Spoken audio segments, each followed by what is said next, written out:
Your Excellencies, distinguished guests and colleagues, on behalf of the Asian Development Bank, it is my pleasure to welcome you to this seminar, Investing in Resilience, Unlocking Opportunities for Growth. So my name is Noelle O'Brien. I'm Director of Climate Change at the Asian Development Bank, and I'm honoured to serve as the Master of Ceremonies for today's event. Before we start, I would just like to remind everyone that this session will be recorded, so I hope that is okay. In terms of the substance for our conversation this afternoon, we must increasingly adapt to a world where the shocks and stresses exacerbated by climate change are becoming more prominent. These disruptions do not occur in isolation. They interact with other global development challenges, compounding risks and amplifying their impacts from the global to the local level. Addressing these risks requires a fundamental shift. We must invest in resilience, and that is the focus of today's seminar. Investing in resilience means confronting uncertainty. It often involves piloting untested approaches and embracing changes that may initially seem disruptive, but are in fact the seeds of long-term transformation in our communities, businesses, institutions, and economies. We are delighted that today's seminar brings together an esteemed group of global leaders and experts to explore how we can scale up investments in resilience to unlock development opportunities and foster inclusive long-term growth. The seminar will be structured in two parts. First, we will hear opening perspectives from our leaders on the importance of this agenda, and this will be followed by an interactive panel discussion featuring leading experts who will share insights and practical solutions for scaling up resilience investments. So some important information before we begin. We are using the mobile application Pigeonhole Live for our Q&A session. This is a fairly simple application for how you can submit comments and questions. So if you have a smartphone or a tablet, just use your internet browser to insert www.pigeonhole.at into the address bar, and the password is Milan 2025. So let me begin now by inviting our Vice President Fatima Yasmin to the lectern to provide us with opening remarks. VP Fatima is the ADB's Vice President for Sectors and Themes, which covers all of ADB's operations. VP Fatima.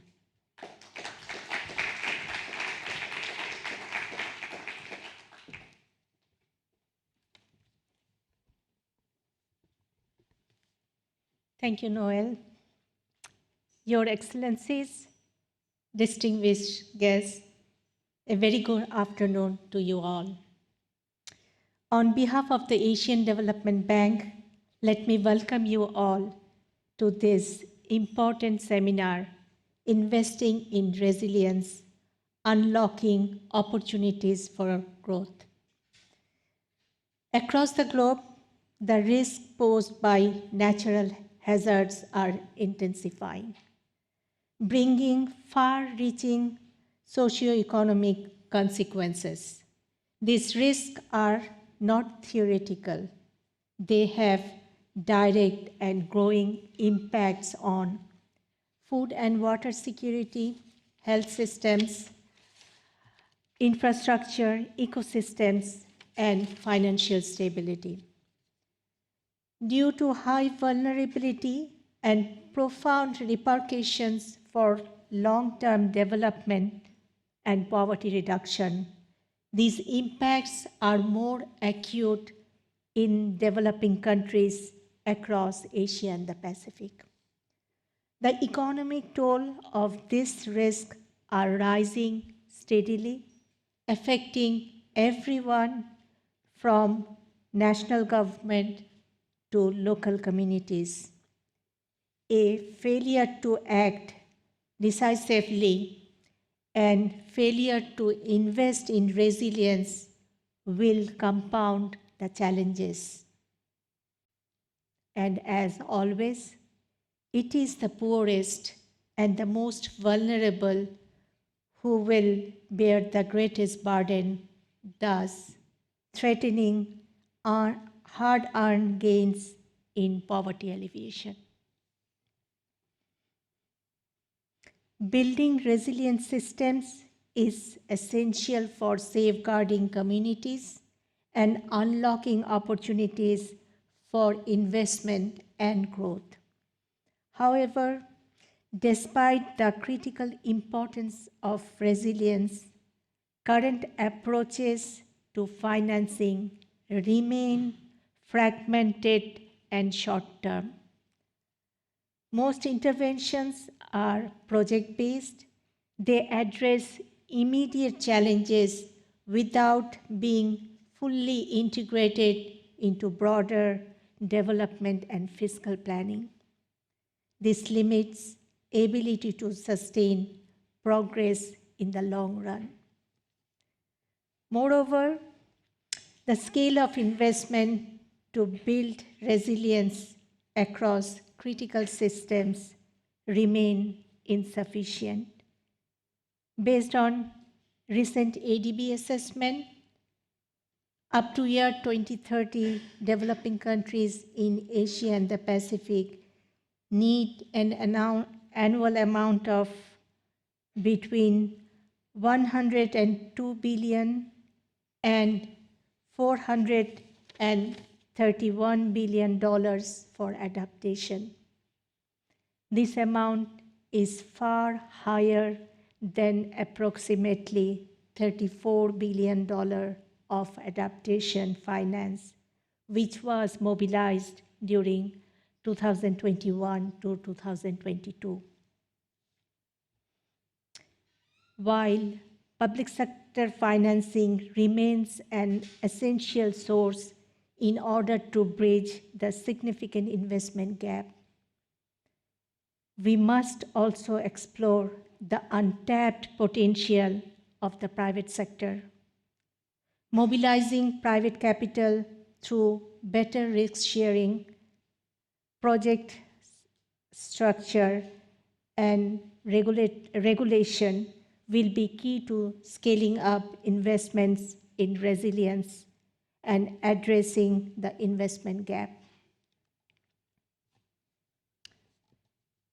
So, what can we do differently? To address these gaps, one, we need to integrate risk management into long-term development and fiscal planning. This requires working closely with ministries of planning and finance. Two, we need to develop investable and scalable projects that can crowd in private sector participation as well as build market confidence. And finally, we also need to understand that resilience is not constrained by national borders. Risks are regional and connected, so our solution must also be regional and connected. At ADB, we are committed to taking a leadership role in advancing these priorities. This commitment is at the heart of the initiatives we are about to share in the video you will see shortly.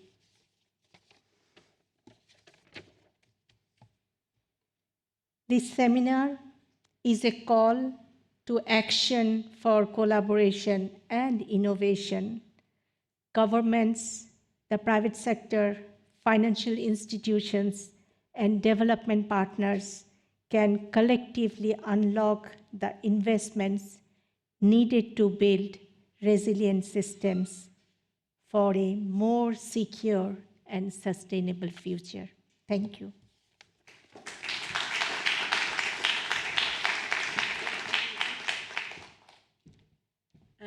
Thank you very much, VP Fatima. We now have a short video which will show you a summary of the work on adaptation that ADB is involved in.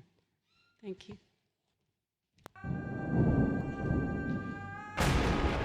Communities and economies across Asia and the Pacific are facing growing shocks. Floods, droughts, coastal degradation, and supply chain disruptions are putting lives, infrastructure, and economic growth in jeopardy.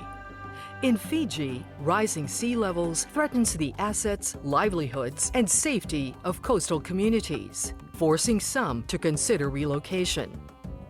In the Hindu Kush Himalayas region, melting glaciers endanger water supply, agriculture, and industry for nearly 2 billion people.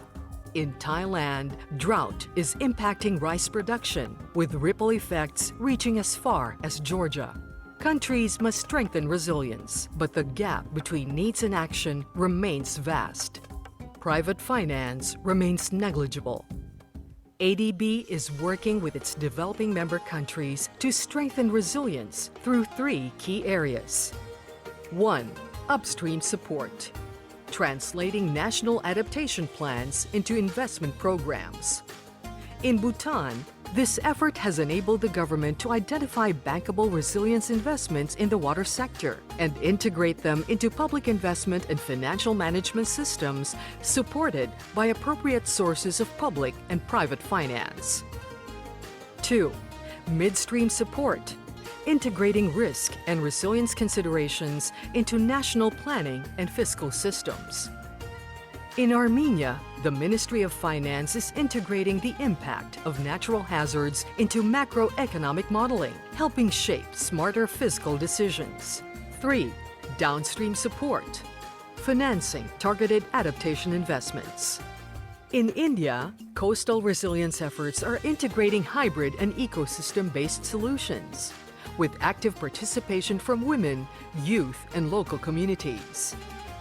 ADB is also tailoring its support to unique contexts. AAA, or Accelerating Atoll Adaptation Initiative.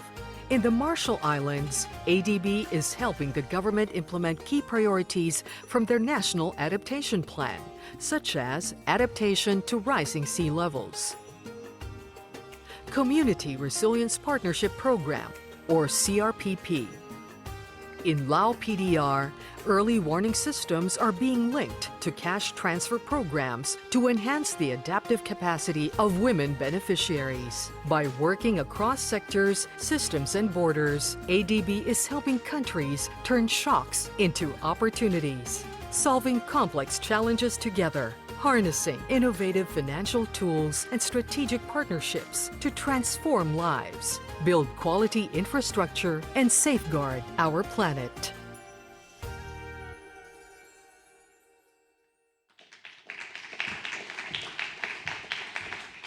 Just a snippet.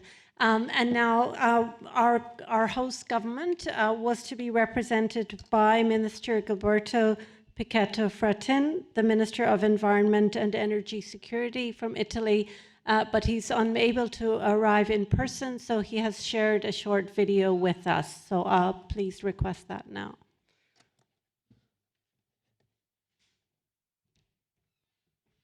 Buongiorno. Desidero innanzitutto ringraziare la Banca Asiatica di Sviluppo per aver organizzato questo importante seminario e per il costante impegno nel promuovere la resilienza e lo sviluppo sostenibile, in particolare nei paesi più vulnerabili.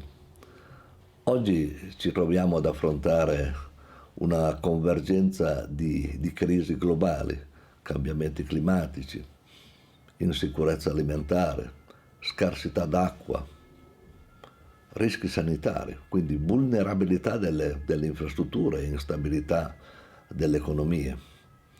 I paesi in via di sviluppo sono colpiti in modo sproporzionato da queste minacce, spesso con una capacità di risposta molto limitata. Queste sfide richiedono non solo urgenza, ma anche unità e innovazione nelle nostre azioni. Sebbene la consapevolezza globale e la mobilitazione finanziaria a favore della resilienza climatica siano fortemente aumentati, il divario tra le risorse disponibili ed i bisogni reali resta ancora significativo. I paesi più vulnerabili continuano ad essere fortemente esposti a quelli che sono i rischi climatici e i meccanismi finanziari attuali spesso non sono efficaci, adeguati in termini di scala, in termini di accessibilità e di tempestività. L'Italia sostiene pienamente questi sforzi e considera la resilienza non solo come uno strumento di promozione dello sviluppo, ma anche come un potente motore di crescita economica che sia inclusiva e sostenibile. È con questo spirito che l'Italia ha lanciato nel corso della recente presidenza del G7 l'Adaptation Accelerator Hub. Questa iniziativa mira a sostenere i paesi, in particolare più vulnerabili, nell'implementazione dei piani nazionali di adattamento, in questo caso accelerando il passaggio dalla pianificazione all'attuazione delle azioni di adattamento e traducendo le strategie in progetti concreti, progetti attuabili e ad alto impatto. L'Hub è disegnato per operare in sinergia con iniziative globali, incluso il programma per la pianificazione degli investimenti nell'adattamento climatico e per contribuire ad accrescere il flusso di finanziamenti verso i paesi in via di sviluppo, rafforzando le capacità locali, promuovendo partenariati inclusivi e identificando soluzioni scalabili.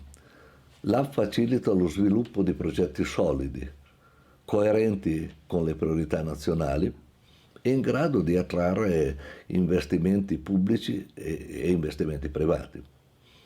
L'Italia è fermamente impegnata a portare avanti questo percorso in stretto coordinamento con il sistema ONU, i donatori internazionali, le banche multilaterali, il settore privato e i paesi più vulnerabili, più colpiti. Siamo pronti a collaborare con voi per facilitare un dialogo inclusivo e costruire le basi per un'economia globale più resiliente.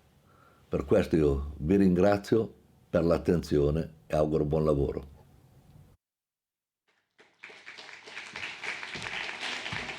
So thank you very much to the Minister for his support and involvement in this event. So I'm very pleased that we also have the participation of Ms. Sanna Marin, the Strategic Counsellor at the Tony Blair Institute and former Prime Minister of Finland and leader of the Social Democratic Party.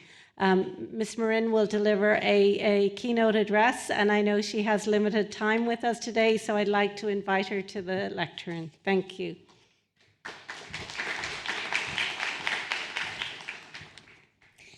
Thank you so much, Your Excellencies and colleagues. It is a real pleasure to be here with you today.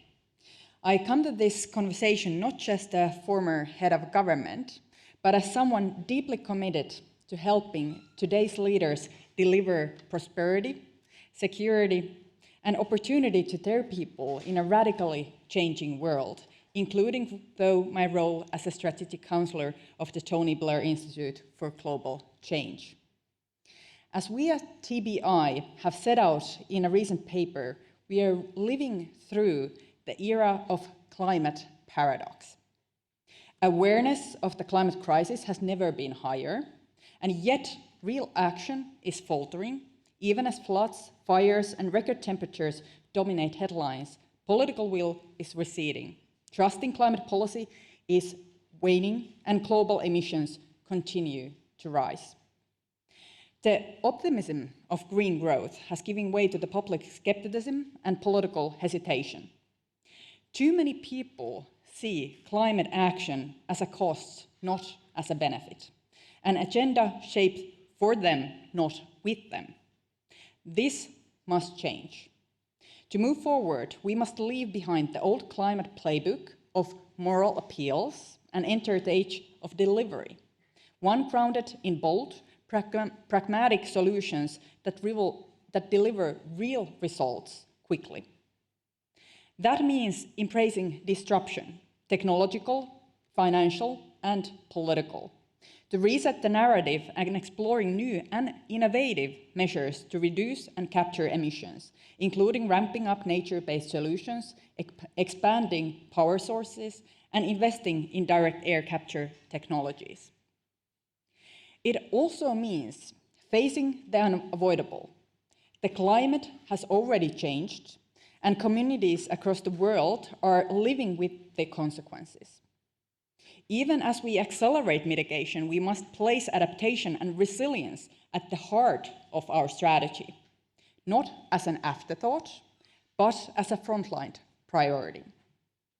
In the Asia-Pacific region, in particular, we see these effects unfolding with unsettling speed and scale.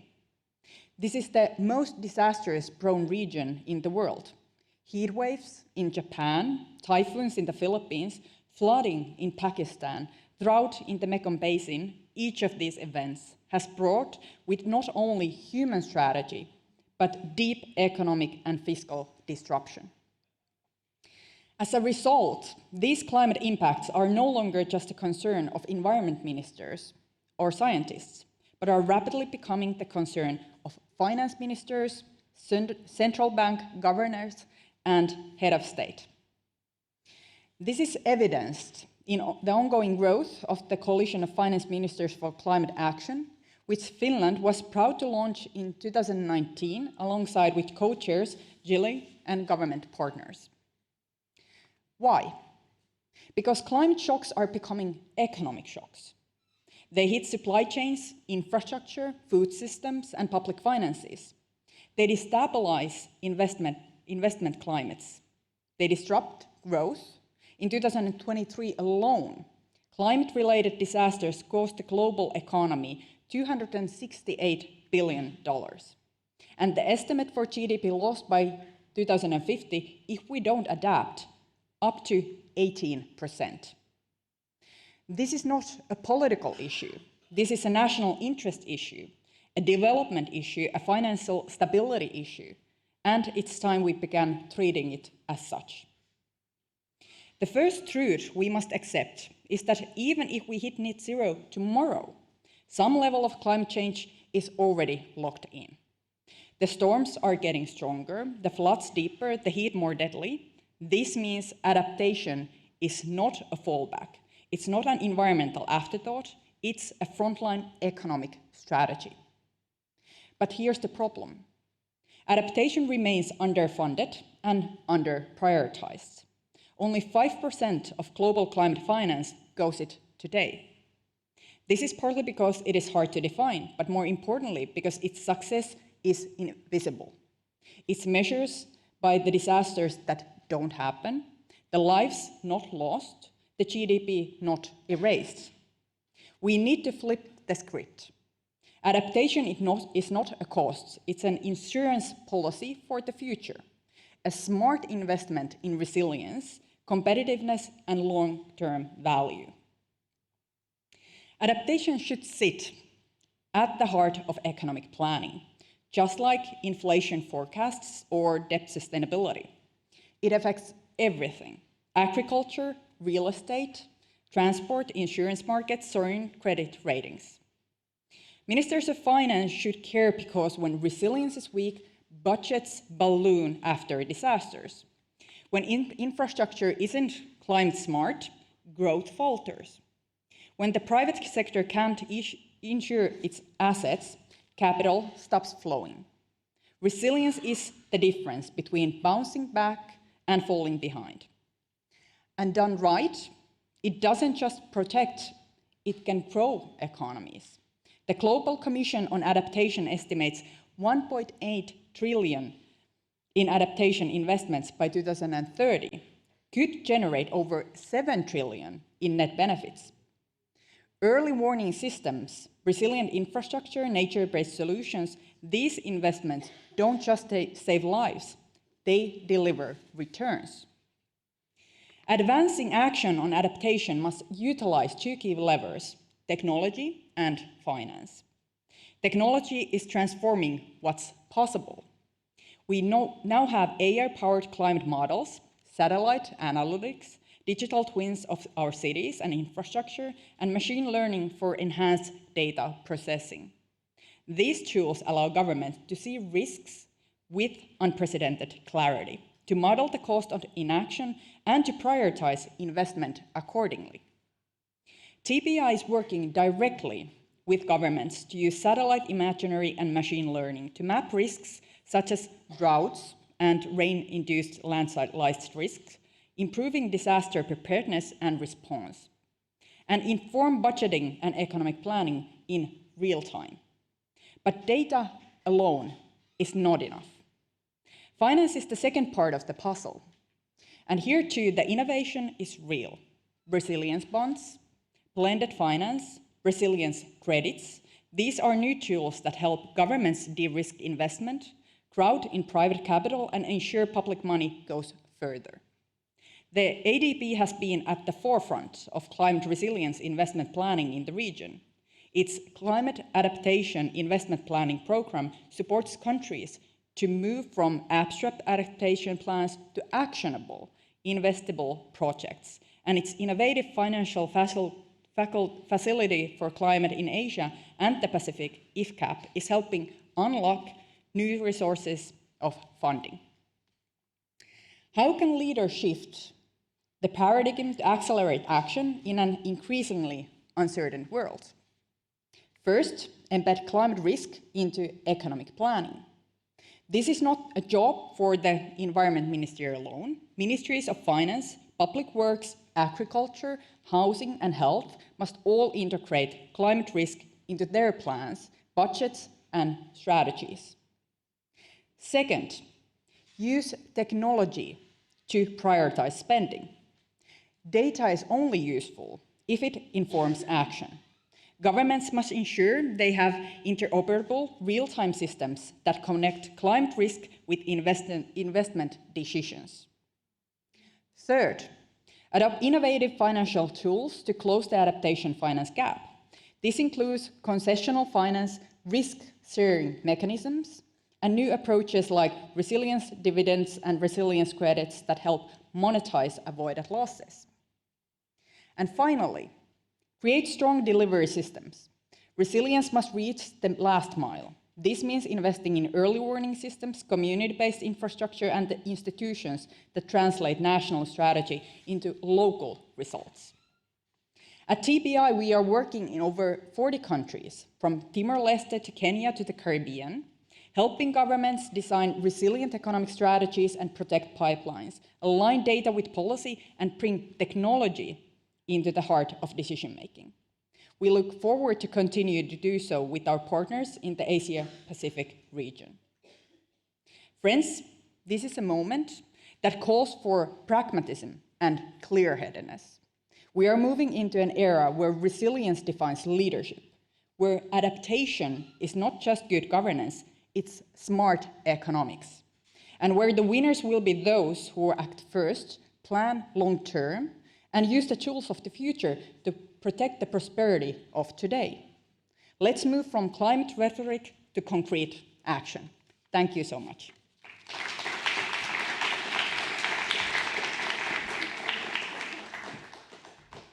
So thank you very much to Ms. Marin. Unfortunately, she has to depart. There's a 7 p.m. flight, so but very much appreciate her involvement.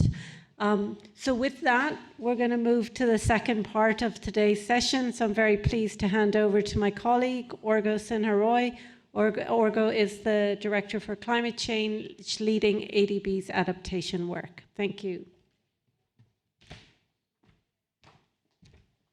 Thank you, Noel. It's good to see people are still in the room. Very good. This is a section of the event where we go into interactive discussions. So I highly encourage you to sign up in the pigeonhole so that you can contribute to the discussion. I think we heard from the opening speakers that adaptation is no longer a choice anymore. Whether you think about a farmer in the Philippines, a woman living in informal settlement in Bangladesh, or a tourism in a hotel in Fiji, they all need to adapt. There's no longer a choice, we have to go ahead. Maybe some of you have seen our president's very strong opening statement yesterday, which talks about the need for investing in adaptation, which requires new kind of approaches, new solutions, and new financial products. We also heard from Sana Marine the need that adaptation requires building the agenda for the people, but also more importantly with the people. So I'm very happy and delighted to moderate this panel discussion with a very exciting set of panelists. The first panel is Honorable Minister of Finance from Republic of Marshall Islands, David Paul. He's slightly running late from another bilateral meeting, will join us soon. Our second panelist is Ms. Aisha Moriani, the Secretary, Ministry of Climate Change and Environmental Coordination of Pakistan. Thank you so much for joining us. The third panelist is Mr. Andrea Cerroni, who is the President of Generali Group and President of the Bocconi University in Italy. Thank you so much for being part of the panel. And last but not the least, the fourth panelist is Alina Klosten, who's the Deputy Managing Director of Nordic Development Fund and a very good friend of ours. So thanks all of you for joining, and I'm sure Honourable Minister will join us soon.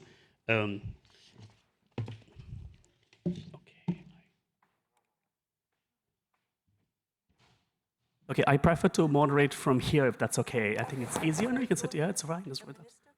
Sure. Okay. Thank you. So the way I would like to structure it, because about 40 minutes time we have got, we will have 2 rounds of questions with the panelists, but also I would open up for some interaction with all of you, and hopefully you will also provide inputs from the pigeonhole, and I've learned today how to use it, so hopefully I'll be successful in it. I'll start with you, Honorable Secretary from Pakistan. Of course, in the recent years, Pakistan has unfortunately made many headlines in terms of the climate-related disasters that you have faced. Really, really tragic ones like big floods, but also extreme heat events increasingly being felt in Pakistan. And now we have seen over the years how the country has put in robust systems, whether through its policies, institutions, but also investments to build resilience. So you have made some progress. It'd be good to hear from you about the progress made, and where do you think there are gaps, and how we can work with you to fulfill some of the gaps. Thank you. Thank you very much for inviting me and providing an opportunity to talk about Pakistan and what the Ministry of Climate Change is doing there in collaboration with all the stakeholders. You have rightly pointed out in 2022, we faced devastating floods causing $30 billion loss to Pakistan, and 33 million people were affected. So these are the tragedies, as the previous illustrious speakers said, are becoming a norm. And we have to think differently and make them part of our mainstream economic policies. So Pakistan has come up with an adaptation plan which covers agriculture water nexus, engagement of youth and women in the adaptation plan formulation, health, and the importance of adding resilience, air and water quality improvement. So the whole adaptation plan is based on various initiatives. For example, Living Indus is an initiative started by Pakistan. The objective is that along the river, there is a civilization which is affected by these catastrophic events. So how do we protect all those people living around the Indus, their livelihoods are affected, their housing is affected. So in collaboration with the provincial governments, government has come up with a plan to work on improving their livelihoods, making their housing structures more resilient, making the river pollution-free, and improving air quality. So these are the initiatives which one actor cannot do, one ministry cannot do. So it is also very important that a cross-sectoral collaboration is prioritized within the national government as well. So we have a National Climate Change Council, which is headed by the Prime Minister, and all the chief ministers are part of this council. So that's an opportunity to work across provinces and adopt cross-sectoral approaches. So I think these are some of the governance aspects which are extremely important. And for raising climate finance, as you have said, that it's not a choice. Now the economic planning has to include all of these initiatives. So government of Pakistan alone is spending through their own resources $1 billion annually on all of these initiatives. But raising climate finance is a huge challenge. I think it's very important that all the international forums, GCF, JEF, Adaptation Fund, they need to become less bureaucratic. Access to finance need to be improved and has to be made much easier. I think it is extremely important. And obviously, MDBs are there and they are helping countries. In Pakistan also, we have projects that ADB is helping in terms of improving resilience and reducing the impact of disasters. But at the same time, it's also increasing the debt burden in countries. So what we really have to think is that if climate change climate crisis is converted into a debt crisis, then countries will be facing another challenge. So investments are extremely important. And I think it's important to develop countries' capacity to develop bankable projects. And World Bank and ADB have started working in this direction. But I think this is one way of raising finance. Then carbon financing is another way. So in Pakistan, we have developed a national climate finance strategy, which includes all of these instruments, blended financing, raising money from the private sector. But I would say that grant, though shrinking, but is extremely important. And concessional loans, because people who are caught in flood, who have lost their livelihoods, you can't develop their IRR and convince a private capital fund to invest. There are certain things which have to be done through public finance. And if countries are forced to spend large amount of public finance on recovery and loss and damage, then they don't have the resources to continue to invest in GDP growth. So I think it's a constant challenge, and we have to work with all the stakeholders. We need to invest in people, increase their resilience, and develop our adaptation plans, as you said, for the people and with the people. Thank you so much. And let me congratulate Pakistan for a very comprehensive national adaptation plan. I think most importantly, you talked about the issues, quite systemic issues. You have flooding, but you also related to river pollution, air quality issues. So one needs to look at it more holistically and not just in siloed manner. And that's where governance comes in. The interministerial coordination is very important. And thanks for highlighting the importance of finance, both in terms of the quantity of finance needed, but the quality of the grant financing, TF financing, more concessionality in terms of financing, Also raising finance through carbon markets, for example, and I know our colleagues from climate investment funds are over here, so also see how we can work with the global climate funds to see how access can be made easier and simpler at times. So with that, I'm going to move to Mr. Cironi from your side. Of course, you're from the insurance industry, and in the last few years, we have seen a stronger engagement of the insurance industry in the climate space, largely through disaster risk insurance. And we know disaster risk insurance is an important part of the wider solution needed to build resilience. So coming from the insurance industry, where do you see opportunities for insurance to do more, but also challenges that you might face to really scale up products on disaster risk insurance? Thank you. Yes, so thank you very much for this invitation. So let me start by stressing a bit more what Vice President Yasmin just said a few minutes ago, i.e.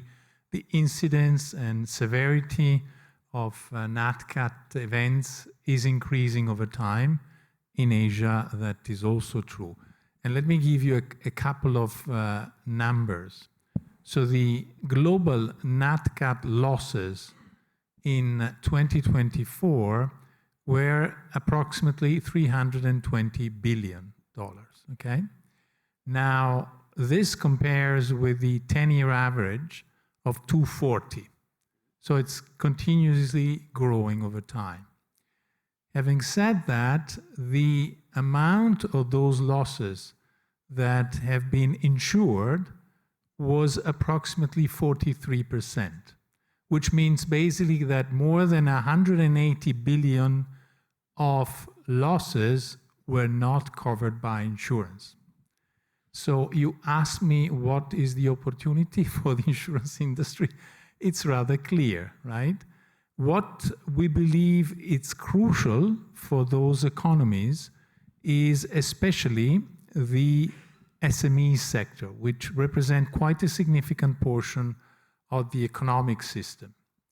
And we are, as Generali, or even Generali, for example, last year we registered losses for these extreme climate-related events, which have been double the average of the last 7 years. And it's growing every year. So we allocate a budget as a board every year, and then every year it gets higher than that. So there is also an issue of insurance capacity. So we have the insurance industry, we have the reinsurance industry, and then of course we have the public sector. So basically this is the clear opportunity that we see, and we've been working a lot on this with the UNDP, with the IDF, with a number of institutions. Now, how do we work on that?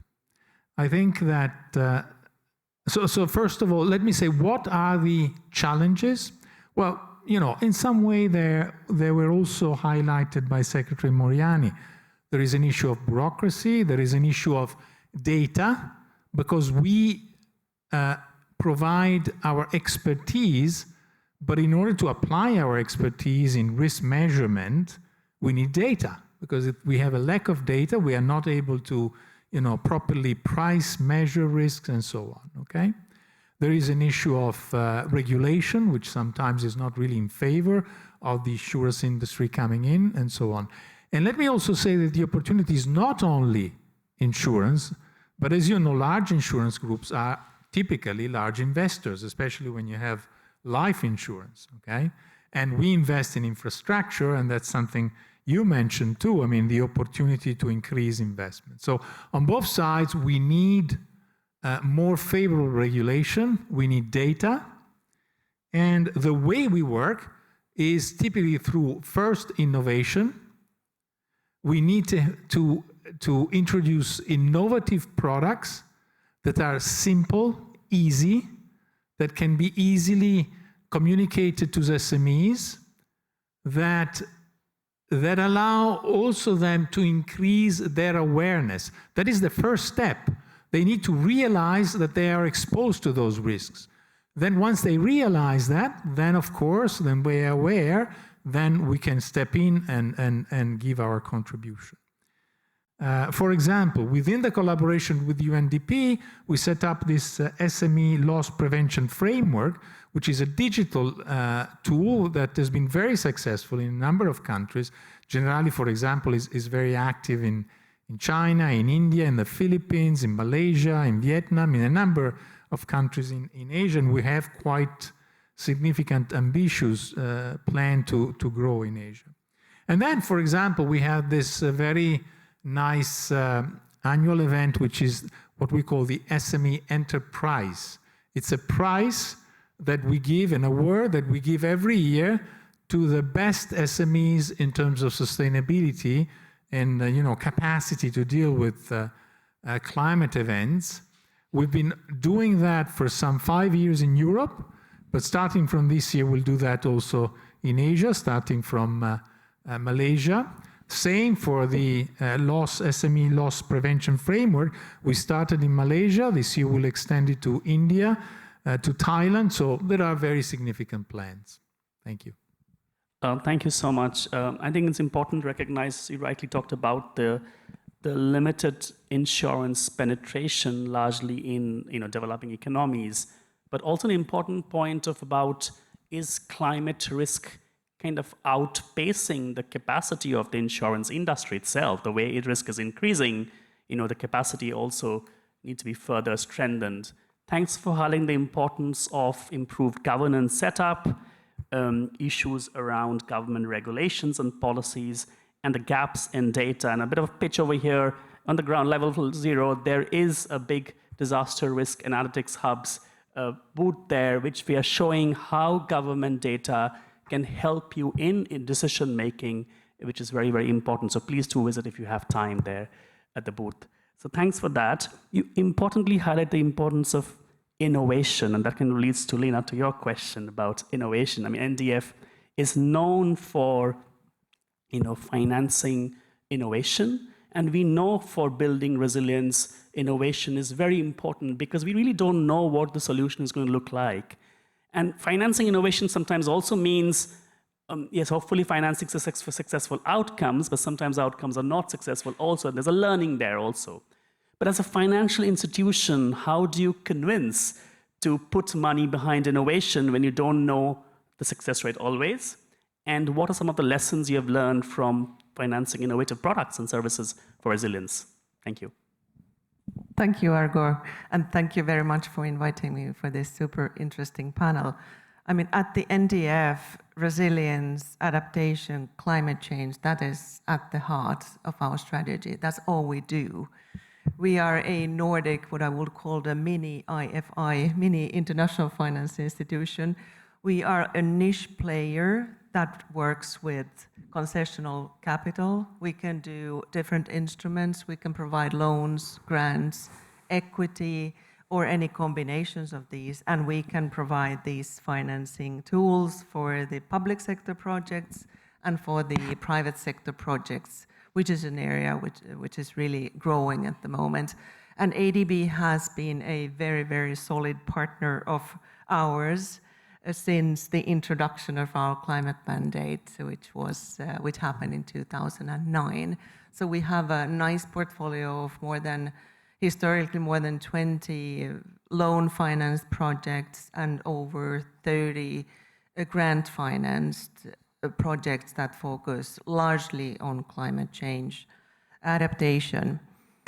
So again, on this, how do we balance between innovation and risk and all of that? I mean, it's really built into our strategy. So we are in a fortunate position to be able to innovate, to test out, to be early out there in a group which is not very large. There are not a lot of financiers who can do that. So we select all investments with great care, putting emphasis on the aspects that can really drive the agenda and help. I mean, we will not be able to give the volumes of financing, but we can provide the ideas, we can provide the seed for something that can hopefully grow. And I have a couple of observations from our activities that we've seen during the path of the 15-year climate finance mandate. First of all, I mean, climate change is not a separate issue. It has actually never been, in my opinion. If we look at the narrative and discussion around climate change for 15 years ago, that was at the point when the famous Stern report was published, and that clearly put the dollar sign on climate change, and that is still very much the case, and actually the dollar sign just keeps growing. So development and climate change are not separate things. Everything we do in development has to do with climate change and vice versa. So all activities that we provide financing for must have the climate lens built in. And I think we still, while major steps have been taken in that, I still think that there is some room to work further on that. And data has been mentioned here, colleagues have mentioned data. The availability, the consistency, and the trustworthiness of climate data is of utmost importance when we design adaptation solutions. There are global initiatives, there are regional initiatives, there are quite a bit of initiatives that support that we would have the data that we can act upon. But given the financing constraints and given the extremely harsh setting that we are in at the moment, many of these programs and setups are at risk, and large parts of the world risk of being without access to reliable climate data on which they can build their adaptation plans on. So I think that kind of activity is really, really important to continue to support. We do some of that support, but it's not enough, so we need other partners as well. And then many have talked about the local action, local institutions. That is absolutely crucial. And I think the multilateral development banks, with us developing partners there included, we could invest even more in looking at the local solutions also when it comes to financial innovation. How can we support local financing institutions to come up with different mechanisms, different products, especially for the private sector, so that the issues are local and many of the solutions are also local. So I think that's an area which is still a little bit underserved, and it's definitely on our radar as well. And adaptation, I think it's fair to say it's a moving target.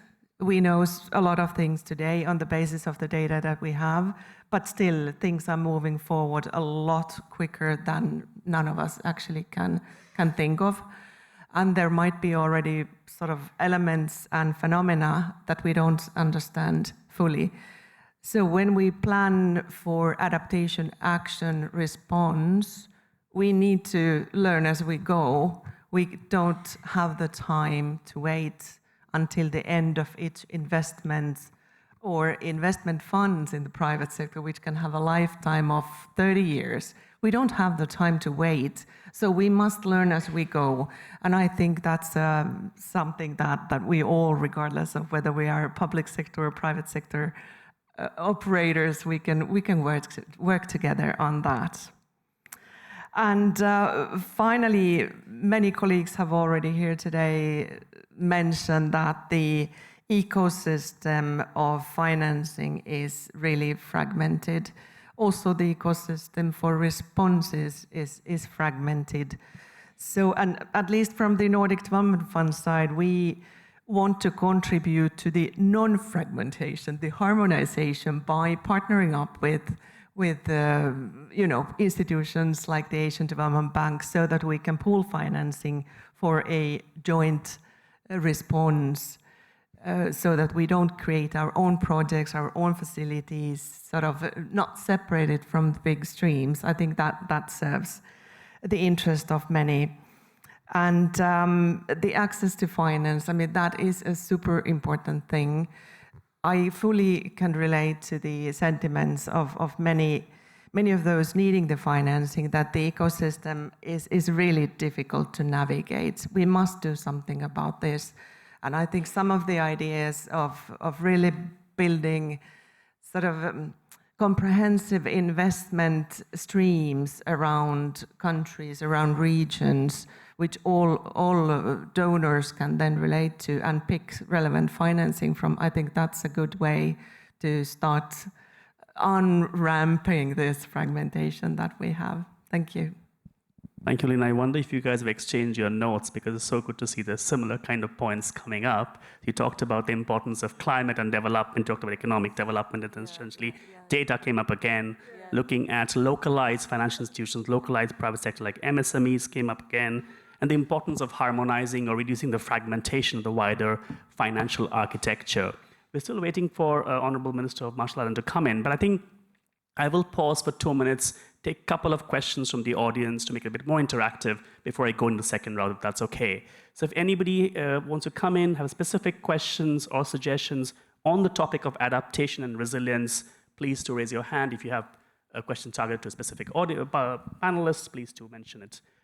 In addition, while you guys prepare yourself, there's one question from the audience, and I've learned how to use this thing now, to Mr. Cerrone. As a president of a leading academic institution in Italy, how do you see the role of universities, academic institutions, in shaping the next generation of leaders equipped to address the challenges of climate change? Very, very big question. Well, I think academic institutions have two roles. One is to progress on research, and that is something we continue to do. And the other one, correctly, as it was pointed out, is teaching, which means at the end of the day to transmit this knowledge to the new generations. And of course, we're all committed to that. I believe that we continue to be very committed despite what's going on in the world, especially in the Western world, because very simply the scientific evidence, the empirical evidence is very clear, and you can't simply refuse it. So we'll continue with that. We have specific programs in this area of sustainability, both on climate and other issues, and which are specifically dedicated to that. The interest from the part of the students of the young generation continues to be very strong, at least in Europe, and we'll be very happy to welcome students from other areas, not mentioning anyone, who wants to come to Europe, which is an area of free academic spirit and significant funding for research, as it was announced yesterday. Thank you so much. That's very encouraging to know. Do you want to add anything to the use of institutions, universities? What role can they play? Yeah, I think this is a very important question because we really need to invest in green skills. And in Pakistan, we are developing a green skills strategy, engaging from children till the high-end university education curriculum and students. And I think it's time that when we talk about financing, we need to think about green skills bond as well, because that is an investment in the future, which is going to transform our present. So let's welcome them. Thank you.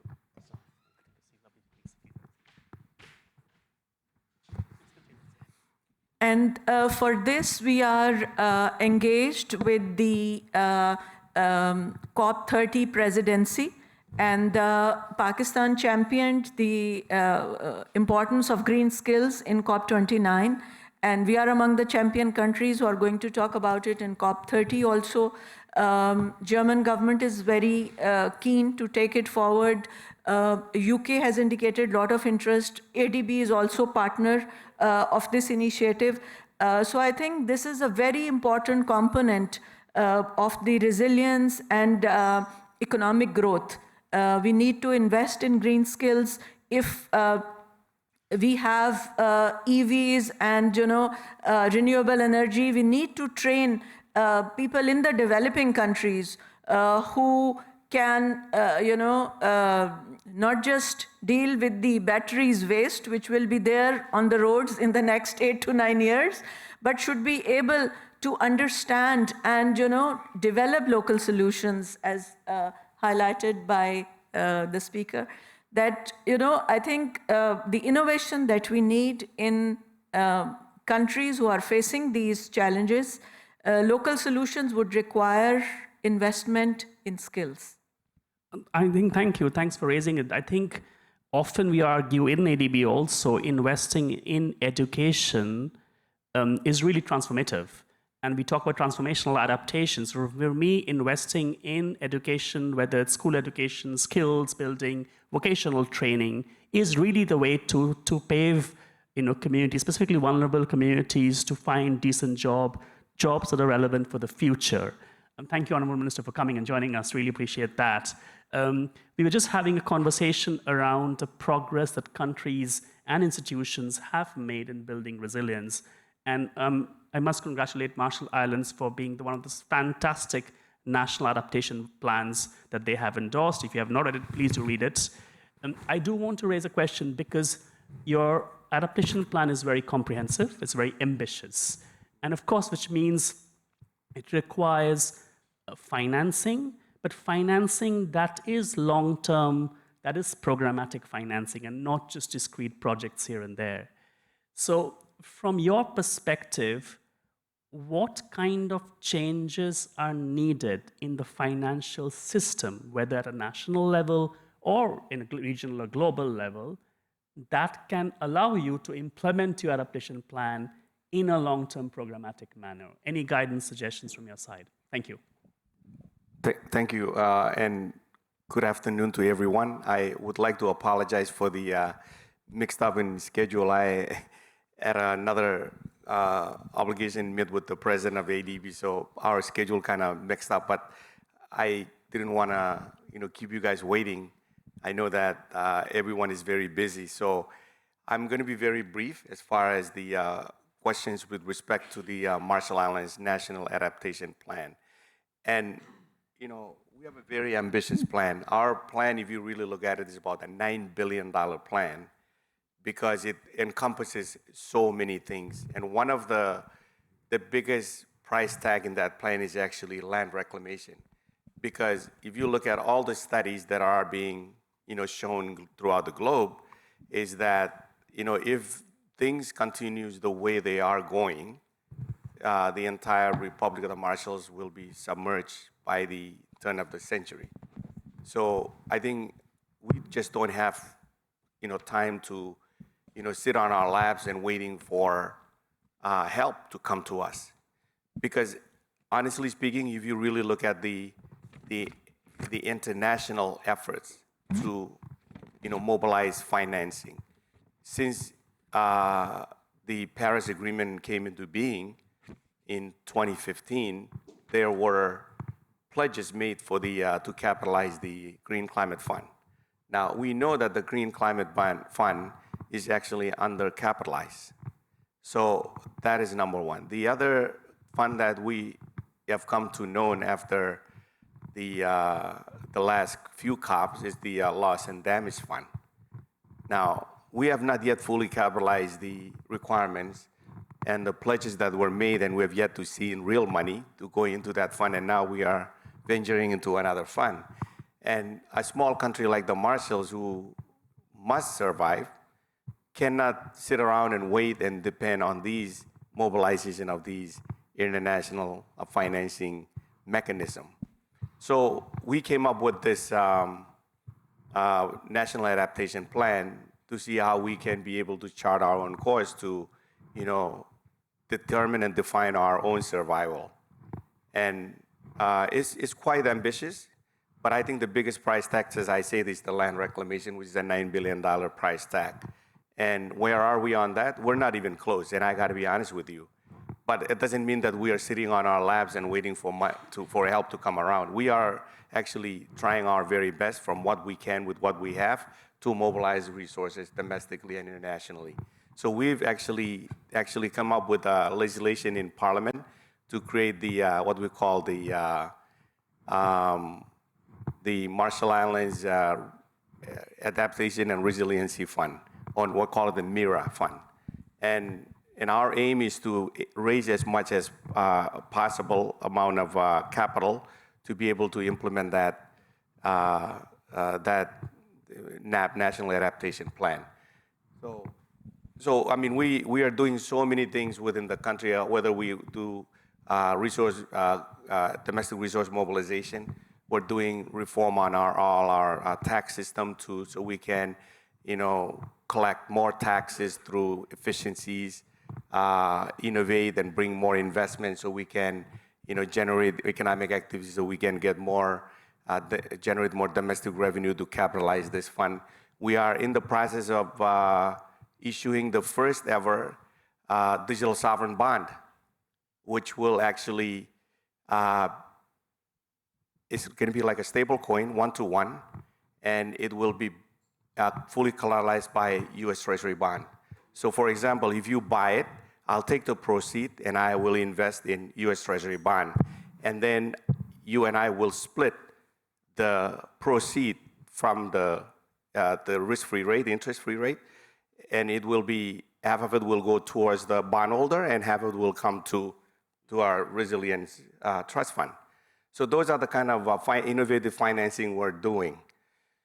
We're looking at how we can maximize return from our fishery resources. Because right now, if you really look at the fisheries in the Pacific, the total value of fishing in the Pacific is about $6 billion. And the amount of money that the fishing nations is getting from that sector is only $500 million. So imagine if the entire Pacific, the resource owners, flip the script and we own the entire value chain. And you said, okay, you come and fish for me. And you come and clean the fish for me. You come and process the fish for me. You come and can the fish for me. And you actually market the fish for me. We own the entire value chain. You're talking about changing the fortune.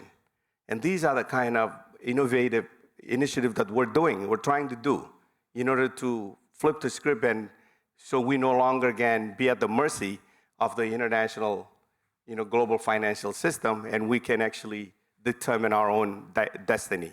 So those are the kind of initiatives that we're doing. They're bold, they're disruptive, but we're not going to apologize for doing those things. Thank you. Thanks for raising that important point of disruption. I think we heard quite a few times since the beginning that if you really want transformational change, there has to be a certain level of disruption. Ultimately, that will lead to positive outcomes. Thanks for also highlighting the important work that you're doing on domestic resource mobilization, looking at the entire fishing value chain and how you can really use it to your benefit for resilience and development, but also the important the fund that Marshall Islands created yourself, National Fund, and Lena was highlighting the importance of supporting national financial institutions is so important from adaptation's perspective. If you don't mind, I'm going to come to a second round. Let's start with you. Very briefly, because you play a very important role as a Minister of Finance.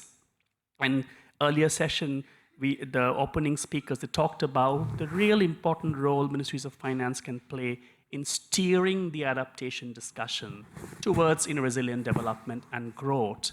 So in that context, what kind of support this Ministry of Finance needs from institutions like, let's say, MDBs like ADB? Okay, let me try to unpack that question because it's quite loaded in a way. But to be honest, I think the climate financing in general sometimes is usually mixed with two different subcategories within climate finance. One is financing adaptation activities, and the other one is adaptation and mitigation. So the way I look at it, and you have to look at it from a business case point of view. So on the mitigation side, these are the projects and these are the investment that I would look at as those that can actually generate cash flows, which could be self-liquidating. So this is where perhaps you can mobilize a lot of financing without any hindrance or difficulties because institutions would like to lend something that they will have something in return, which to me it has to be concessional in nature. because those are not a problem, because as long as you continue to, in our case, in the Marshalls, our entire energy sector is based on fossil fuel. So of course we pay for fossil fuel every day, and the ratepayer won't mind continue to pay whatever they're using when they're using electricity. But the difference is, if it is going to be a renewable source, then the cost is not perpetual. So eventually you'll amortize that investment or whatever the borrowing is or the financing is, and eventually it will be no longer be perpetual cost, and it will provide energy safety, security for the country. But when it's come to adaptation, this is really the key for all of us, because we know adaptation is something that does not, yield any cash flows. It's like a public investment, social investment, where you cannot generate cash flow. So this is where you can mobilize grant financing towards and lump a lot of that into that kind of category, which will help you accelerate. Because as much as you want to accelerate investment in mitigation, because there is opportunity cost of not accelerating the investment, because the perpetual cost of paying for fossil fuel is really endless. So there is that cost. But on the other end, when it's come to adaptation, it is really a race against time, because you have to put up these defenses against these climatic events, like whether it's drought, whether it's inundation, whether it's severe weather, or all of this, that you need to build up to be as much as you can be as resilient as possible. And there's a cost, there's a price tag to it. So from the context of a small island countries like economies like the Marshall Islands, those are the kind of financing and lending innovation that we'd like to see for institutions like ADB and the World Bank to seriously consider. So I don't know if I answered your question. Yes. Thank you. Thank you. So essentially, since the bankability of adaptation projects are usually less limited, so how can MDBs provide more innovative financial solutions? Grants is, of course, one of them, which can help you then take the adaptation investments forward. This is kind of linked to Pakistan. I'll come to also, because of course it's a bigger country, different kind of problems. We have been in a way trusted partner of Pakistan, but if you can, from your perspective also, where do you see in this current context, ADB can really add value and help you take the adaptation agenda forward? Thank you. So, according to an estimate made by the World Bank, Pakistan needs $348 billion by 2030 to meet its adaptation and mitigation needs. And almost 200 billion is the adaptation need. So, keeping in view the resources that Pakistan requires to really increase its resilience, I think it's very important that MDBs sit with us and help us to convert $10 into $100 and help us to develop bankable documents, help us to de-risk investment, because this huge financial gap that we have to fill would require a lot of investment. And to make investment possible in areas where we want to increase resilience, it's very important that we have de-risking tools available. Like insurance is one way. For example, if you're working with the agriculture community, crop insurance is the first stage. But at the same time, if we want bigger projects like green infrastructure, we have to create at least 100,000 small ponds and reservoirs across Pakistan to protect people from floods. So this type of investment require a lot of de-risking tools. And at the same time, we need to develop certain policy tools, for example, water metering. I mean, water is something which is not taxed to an extent where I think it's possible to raise more tax and add value to its use so that we can conserve water better as well. So there are some policy tools and then some financing tools which are extremely important. And the importance of data was highlighted. I think we need to create data labs and few layers of data with analytics can provide a lot of solutions and answers to the problems that the policymakers are grappling with. Ministry of Climate Change has created a data lab called Green Tech Hub in collaboration with our leading National University of Science and Technology. So combined with an innovation fund, Ignite, under the Ministry of IT, we have started this Green Tech Hub, and the view is the objective is to use data and innovative solutions and encourage Pakistani startups to come and make use of this data lab and come up with solutions which can be scaled. Thank you. Very strong call for looking at different kind of financial tools. And I'm just seeing my colleague Anuj walk out, actually. I was about to call his name because you talked a lot about nature finance, and he's leading some exciting work in ADB around how do you then mobilize private sector financing for nature, and maybe we can have a chat later on. No worry, I'm going to stop you from.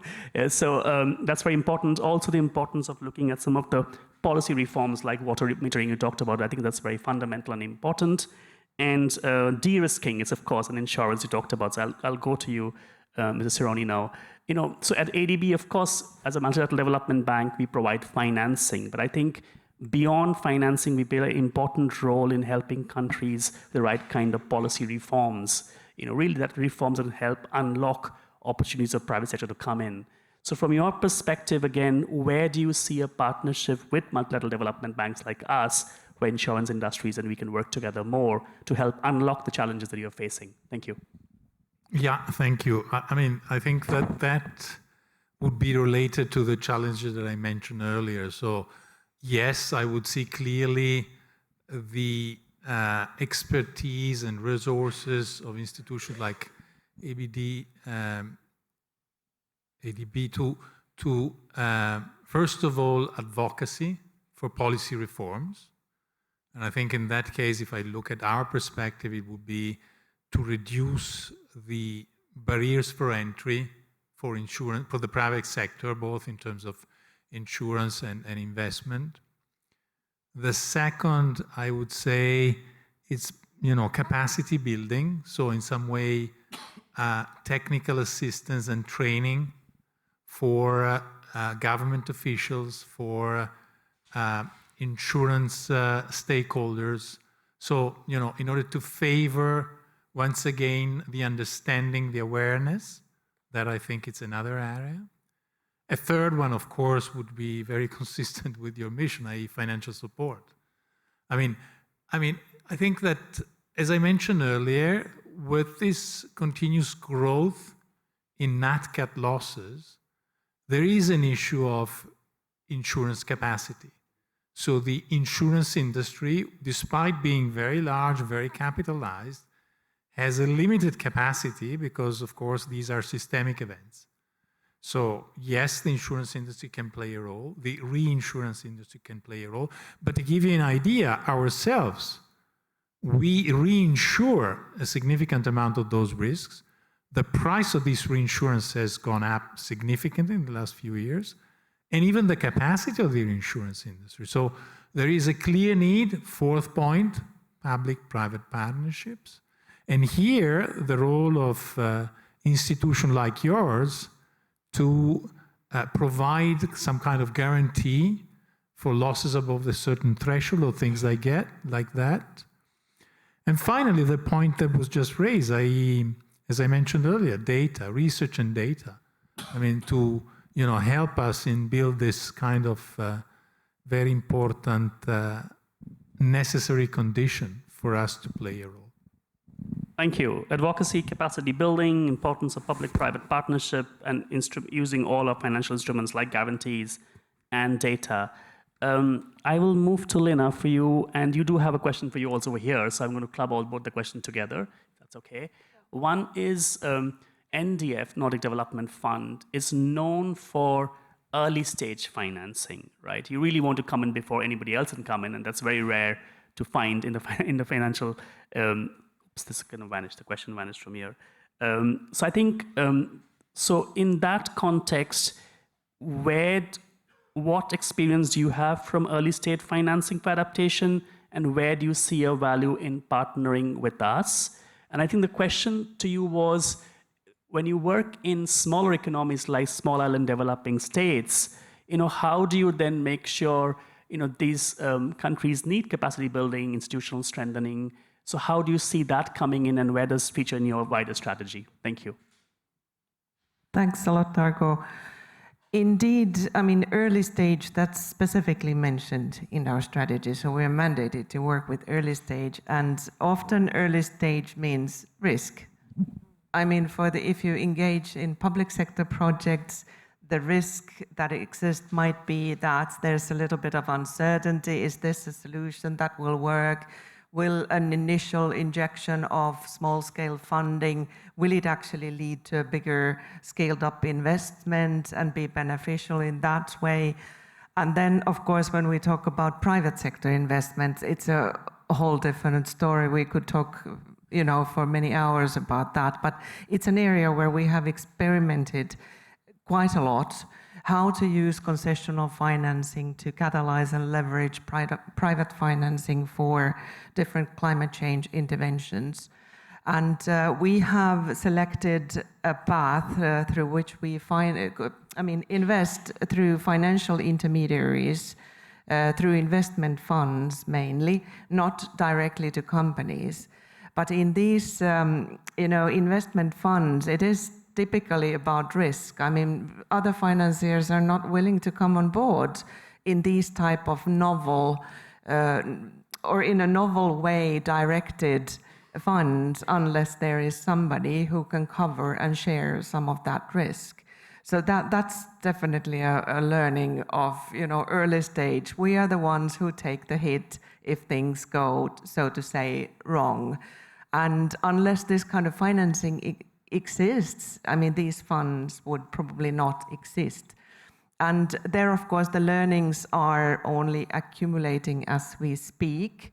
It's I talked earlier about the quick learning loops and all of that, and I think especially in these investment funds, it's super important to see what other measures are needed so that this kind of a sort of a repetitive structure doesn't become the industry norm, but that there in parallel are public sector investments in the market areas to support the enabling environment, to support the conditions for investments. And there I think the multilateral development banks have a huge role to play, because you have the country dialogue. We are not in the field, but you have the dialogues with country, and you can drive those.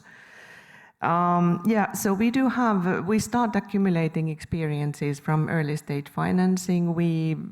But more is needed to systematize the learnings and to be able to understand what really works.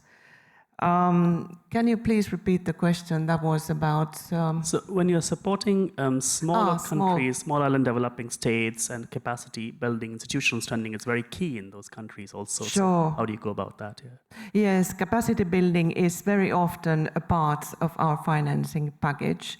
Even in these private sector investment fund investments, it's typically structured so that we have both equity and a TA component, which even our equity is concessional, but it sort of even further softens the financing package so that it really serves the purpose of the countries.